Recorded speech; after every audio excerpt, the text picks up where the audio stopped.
and welcome back to a Kooky Corner of YouTube. Welcome if it's your first time here. I'm Kooky or Tori, answer to both names.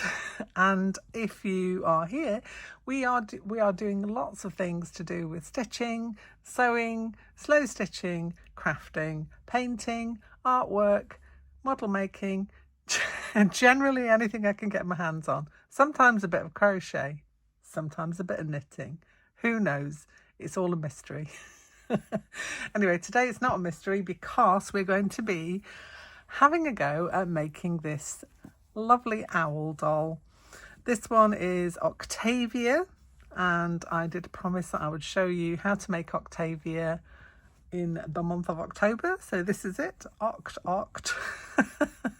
So almost the end of October, but here is the video to show how to make her. Now, she is, let's undress her for a bit, shall we? Actually, might not be as easy as I thought. Basically, she's just a very simple doll body with an owl head. So it's kind of like a human-esque owl, should I say. Yeah. And the head is made up of two pieces, which has been appliqued onto the front piece in felt. Now you can do that in fabric or felt. It really is up to you how you want to do this. The base of the doll is made with a linen. You can do this on a sewing machine or hand stitch. This one is hand stitch all the way, and the jumper was made with a little bit of knitting too. My pattern is just going to be for the basic doll, and I'm sure I can give you tips on how to make the skirt and such, but you can find patterns for this size doll all over the place if you search in Pinterest and things like that, and I'll tell you the sizings of the doll so that you can make your own style.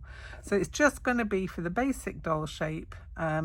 In future episodes, I may go into making some more clothes for her because I wanted to have a full wardrobe. She seems to be missing some kind of a blouse or something. So I will be designing stuff to go with her, but this is just for the base, and then you can add bits of your own design.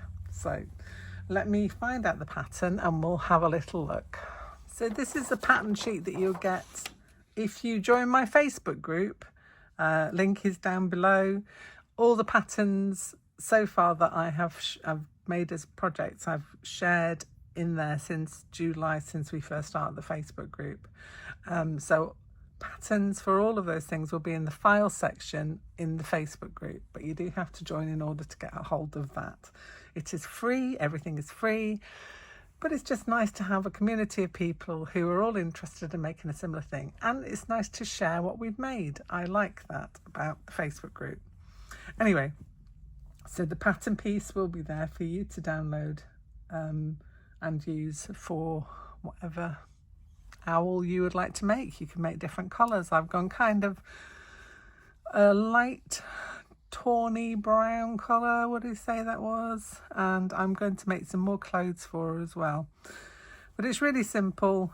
The pattern pieces have arrows on so that it shows how to do, if you've got like a pile, so maybe you're doing it in like a minky or a velvet. You could, a velvet owl, thinking now I've got some velvet. So you could do a velvet owl if you wanted to, but the direction of the pile will go with the grain of the fabric, so there's arrows on the pieces to show you how to lay that out. The head part is really easy. You cut out the two base parts and then you just applique the other bits on top and add decoration as and when you want to. So let's get cracking, and we'll cut out our owl and let's have a go at putting it together.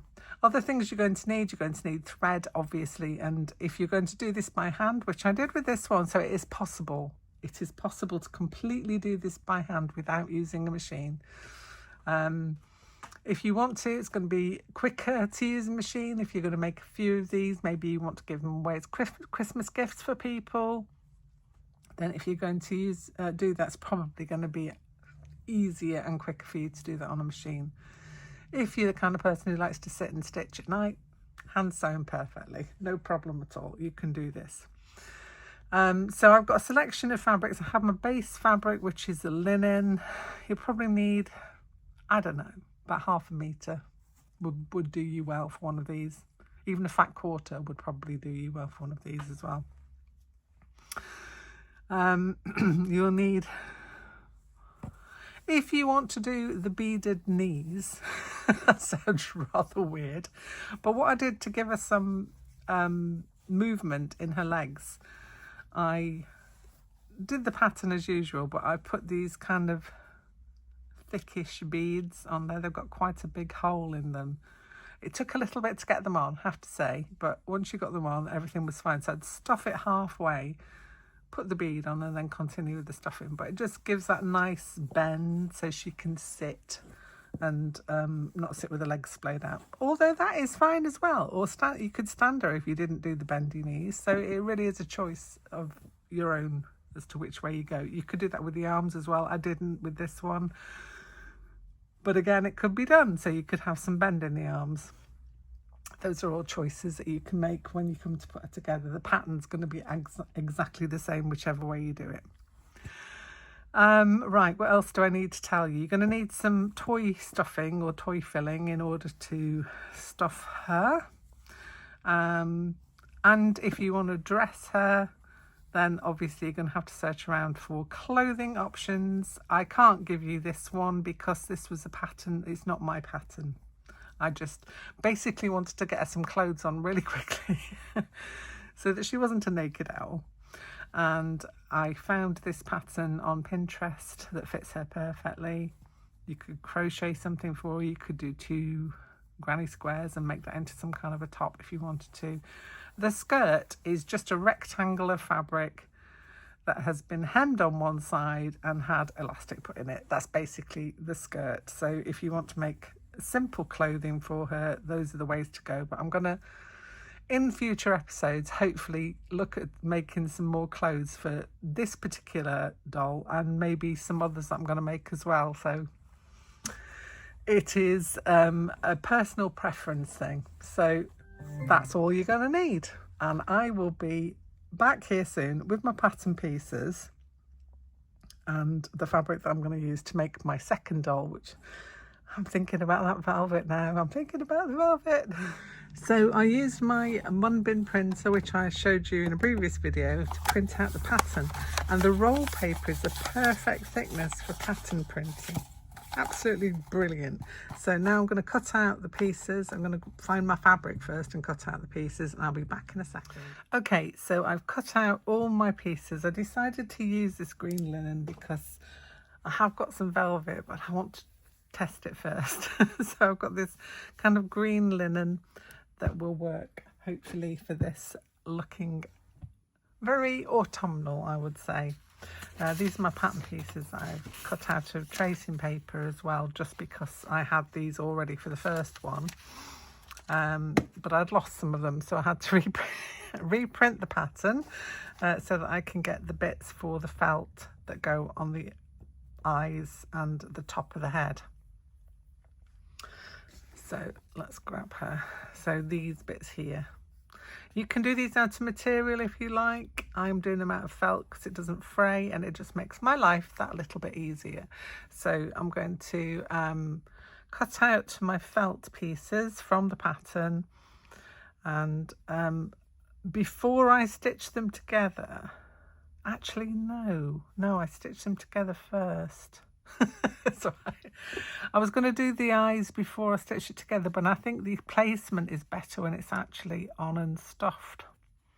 Yeah, I think that's how I did it the first time for sure.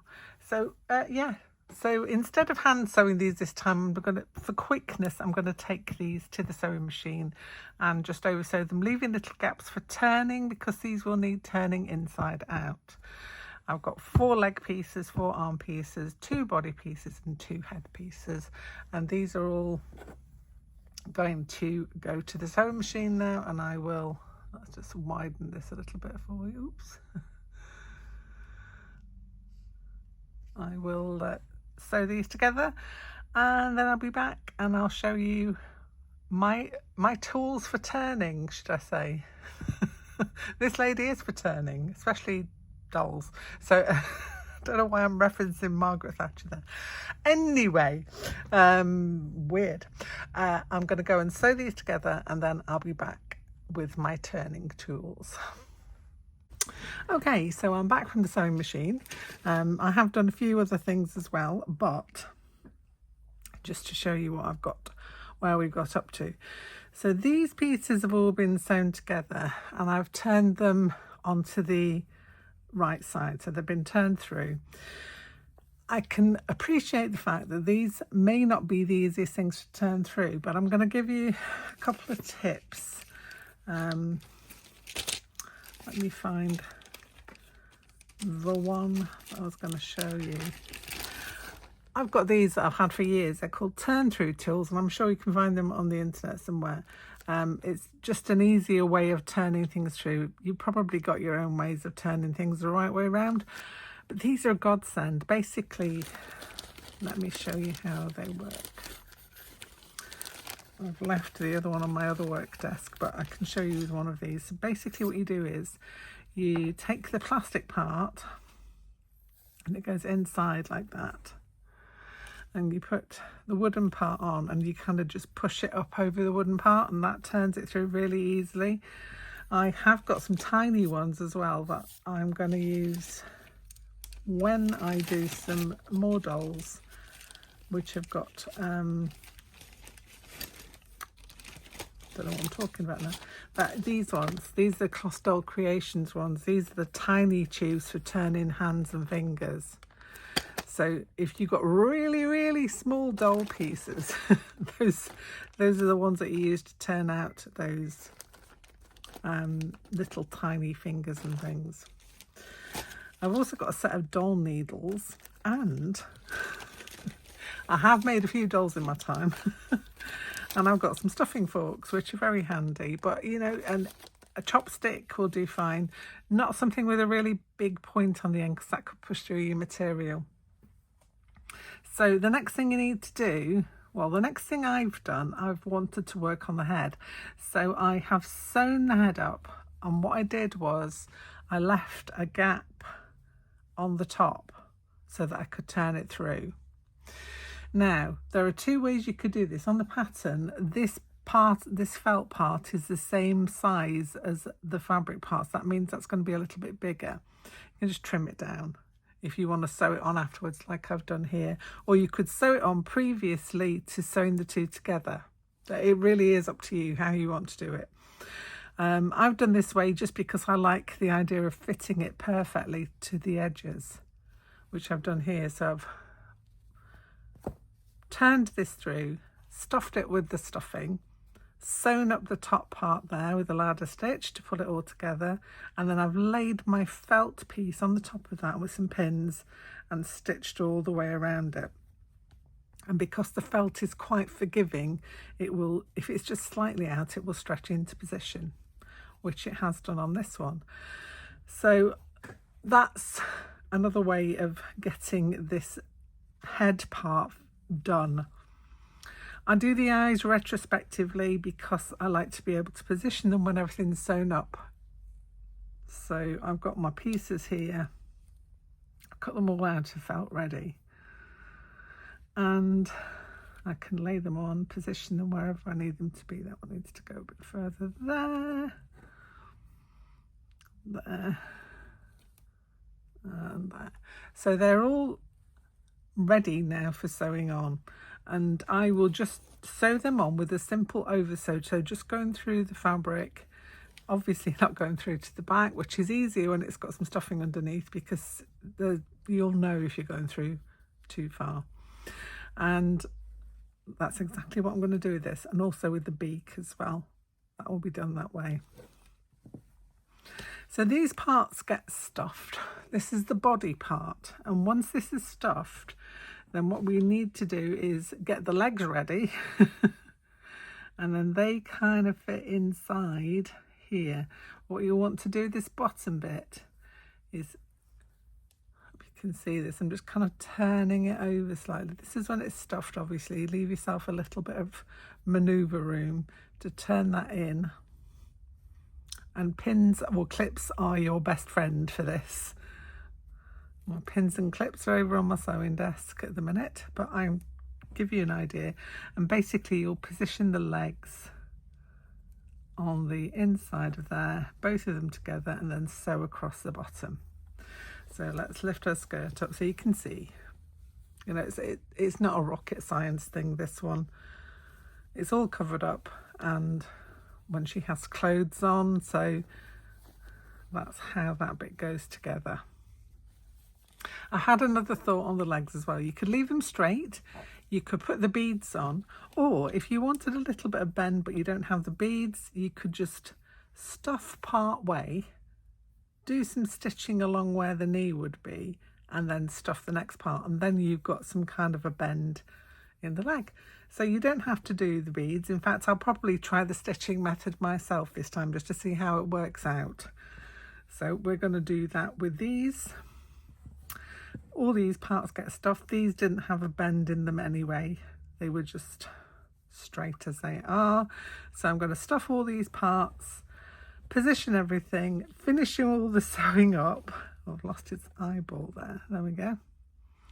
Finish all the sewing up, and then all we're left with would be the putting together of all the pieces. So if you want to go off and finish up your turning through of the pieces, remember that bottom edge just needs to be turned under when it's stuffed, so you need a little bit of wiggle room to do that, and then the legs go inside, so you don't need to finish off these top edges. They can just go inside and position them however you want them to be positioned. And we're good to go. I hope you're enjoying this so far. I really find this quite relaxing. Doll making is one of the things I enjoy, and bear making. I made a lot of bears in my time too. Anyway, I'm going to go and stuff these. I'm going to sew the eyes on and the beak. So a little square, there is a pattern piece for this on the pattern, but if you can just want to create a triangle with a little rounded edge of your own. Also, you can then stitch into the felt. You could add some decoration in. You could even add more decoration around the eyes if you want to. I have just put a little highlight in the top of here with a French knot on each one of those, so that just gives it a little bit of lifelike shine. Not really a shine, but you know what I mean. So then all we'll have to do is put it together. Okay, so I'm back with the pieces that I have put together. I tried the knee thing and it seems to work. It's bendable, positionable. Yeah, that works really well. So if you haven't got any of the beads, the stitching is the way forward. Okay, so I've put the legs into the body. I've stitched around them so they're all nice and secure, and that's how it looks at the moment. So the tops of the arms, what I attached these with are buttons. So you kind of fold under the top part to get rid of the raw edges and finish all that off. And then what I've got here are some buttons. And I might see if I've got two of these greeny coloured ones. I've got a whole load here. So I'm going to find two. Actually, I could go with the beige ones or those brown ones. I've got many varieties of button. I just want two matching now. Let's go with those two. They'll be fine.